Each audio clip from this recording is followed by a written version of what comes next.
Isang mapagpalang araw muli at welcome back. Welcome sa Bets Pilipinas. Mabuhay! Okay, ito mga kababayan. Doon sa ginawang rally, political rally ng alyansa ni BBM sa Iloilo, ay nagtalumpati siya doon sa harap ng mga Ilonggo, sa harap ng mga kababayan kong Ilonggo. Ilonggo kasi ako eh. Okay? Doon sa kanyang talumpati, ibinida niya. Talagang pinagmalaki niya si Tolentino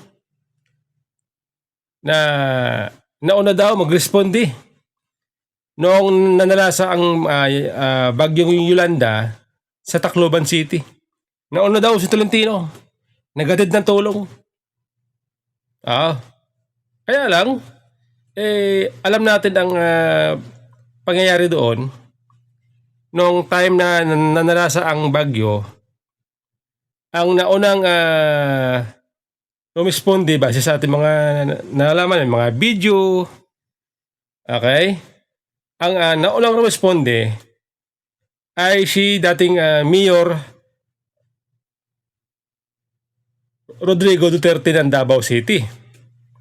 Kasama niya ang kanyang mga kababayan doon, mga taga Mindanao, at maging yung kanyang anak na si Basti kasama rin doon. May video eh. Oo.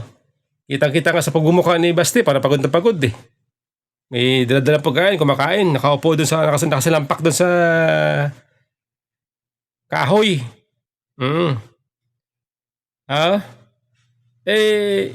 Huling-huli po ang kasinungalingan ni BBM. Okay? Ngayon, mga kababayan, para maniwala kayo, kasi may mga video na naglabasan eh.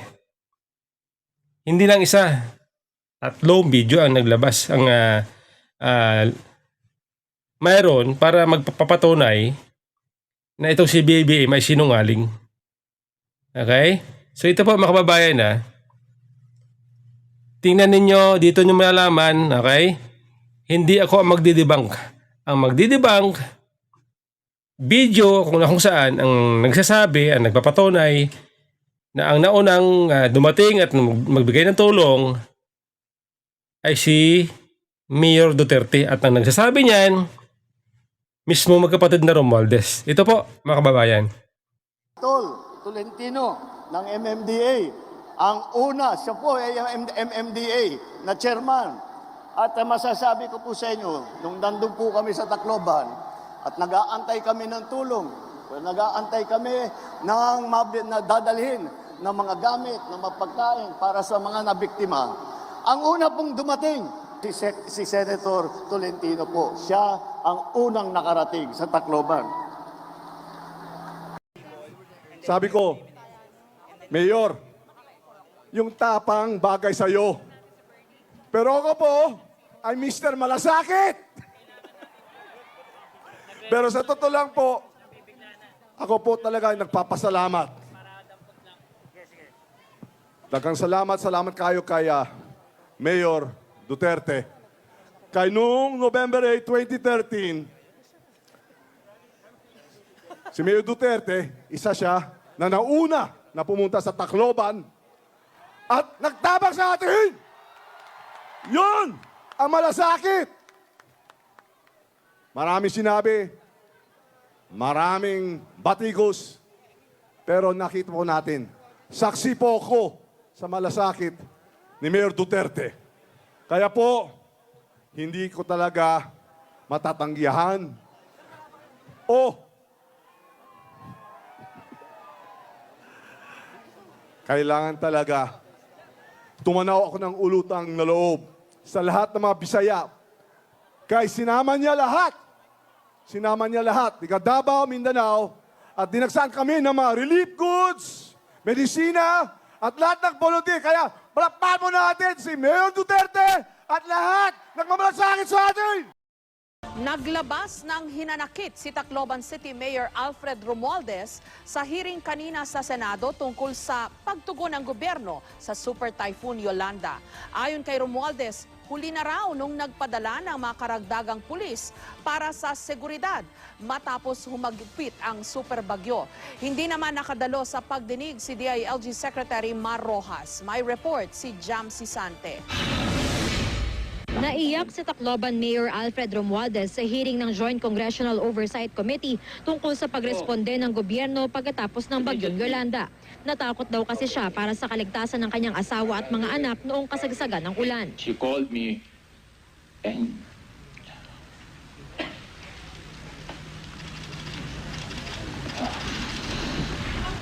she was in our old residence, which is near the airport. So I told her, brace yourself, secure the kids. This is a very, very powerful typhoon. Ilang oras matapos ang hagupit ng bagyong Yolanda, nabalitaan na ni Romualdez ang nangyayaring looting sa lungsod. Takot na takot daw ang mga residente, lalo't ninakawan pati ang isang gun shop at may nakatakas pang 140 preso. Ang problema pa, sa mahigit 200 pulis ng Tacloban, mahigit 20 lang daw ang nag-report for duty. Kaya hiniling daw agad ni Romualdez kay DILG Secretary Mar Rojas at maging kay Pangulong Noynoy Aquino na magpadala ng karagdagang pulis. We kept begging for more help. In fact, I even asked the President directly the second time we met. Di ko pinagbigyan, tinanggal pa yung Chief of Police. Sila mismong silingan, wa sila ko nangamatay ng Pilipino di atuan ninyo. Kasi pagkaon na lang. Alam mo, naawa ako sa kanila, even if they wanted to retreat and seek shelter, take off sa helicopter, ang Tacloban is a plateau. Patag ayo ang bukid. It's about mga 50 kilometers mudagan sila. Wa sila kadaganan. Anak plat yun ba? So, wala yun sila yung mga tuwan. Ang katong akong gipada tong the other night, they were arrived Tacloban just this afternoon because they had to negotiate their way and may na sila, naigdaman sila dan. Ang atong 911 kompleto na cutter.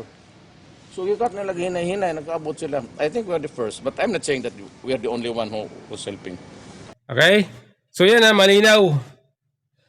Sabi ni Speaker Romualdez, nagpapasalamat siya kay Mayor Duterte sa tulong na binigay nito sa Davao o sa Tacloban. Isa daw sa nauna na nagbigay, na dumating, nagbigay ng tulong ay si Mayor Duterte kasama ang kanyang mga kababayan na Davaoenyo. At maski si Pangulong Duterte, Mayor Duterte, ay sinasabi niya, naiiyak pa ka, mangiyak-ngiyak pa nga yung mama. Marami daw patay doon, sa daan, magkalat.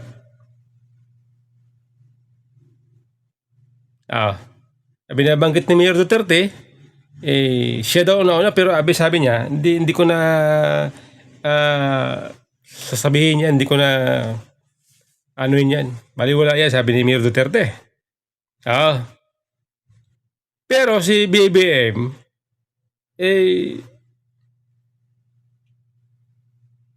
pinagmalaki, nauna daw si Francis Tolentino na dumating at magbigay ng tulong. Ang problema, booking siya. Booking na sinungaling. Saksakan na sinungaling. Alam po ninyo mga kababayan, hindi lang itong unang pagkakataon o pagkakataon na itong si BBM nahuhuli na nagsisinungaling. Noong nilusob ng kapulisan ang compound ng QOGC, sabi ni BBM, wala daw isang pulis ang pumasok sa compound ng QOGC na may baril. Wala doon nasaktan. Pero doon sa video, huling-huli natin, mga naka full combat uniform, may mahabang baril, ang mga pulis, mga SAP yata yun, hindi ko ano, mga SWAT yata yung SWAT. Isang presidente nagagawa magsinungaling sa katapat ng sa harap ng kanyang mga kababayan. Tanong natin, hindi kaya tinatamaan ng konsensya, ng guilt si BBM sa kanyang ginagawang kasinungalingan? Presidente. Hindi kaya, baka naman talagang sanay na siya. Sanay na siya magsinungaling kaya baliwala lang na sa kanya. Ang tanong natin, sa kanyang pamilya kaya, sa kanyang asawa, sa kanyang anak, ginagawa din kaya ni BBM yan, magsisinungaling? Di ba? Ginagawa niya kaya? Kaya niya kaya magsinungaling sa harap ng kanyang asawa at sa kanyang mga anak, sa kanyang mga kapatid? Kay Amy Marcos. Kaya kayang gawin ni BBM na magsinungaling? Kasi dito huling-huli siya, hindi lang isang beses yun eh. Hindi lang ngayon eh. Di ba? Ngayon, dahil po sa pagsisinungaling ni BBM, para lang umangat ang kanyang mga kaibigan, para lang umangat ang kanyang sarili, para lang umangat ang kanyang mga pambato, nagagawa niya magsinungaling sa harap ng mga Pilipino. Ang bera ito. Di ba? Di ba tayo kapag nagsinungaling sa ating mga kasama sa bahay, pamilya, natatamaan tayo ng konsensya. Tinatamaan tayo ng guilt.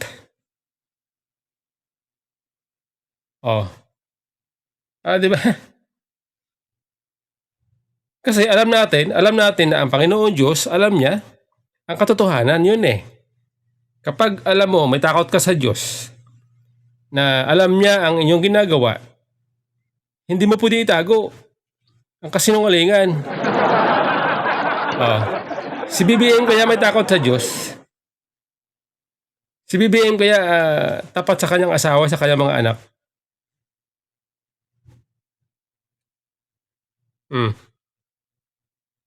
Yan ang tanong natin kung bakit. Di ba mga kababayan?